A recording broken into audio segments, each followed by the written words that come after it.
জাইদুল, তুমি কি খাইছো? বাদাম। আর কি খাইছো?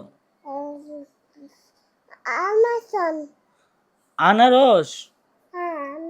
এটা কেডা? এটা এ বাবুটা কে? এটা এটা দেখো তো, এটা কেডা? কান্দে লাগে। তুমি যে আনারস খাইছো, বাদাম খাইছো, আমাকে জানো না কেন? এই বাবুটা আমাদের, এই বাবুটা আমাদের। দেখি এই বাবুটা কার?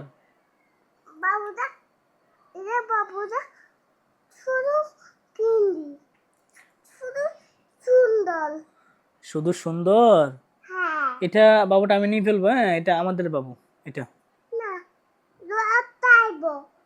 রক্ত আইবো না, এটাকে আমরা অনেক আদর করব, অনেক বাবা আমরা খাওয়াবো, এটাকে সুন্দর করে খাওয়াবো। এটাকে আমরা আজকে নিয়ে ফেলবো বাবুটাকে। ওকে।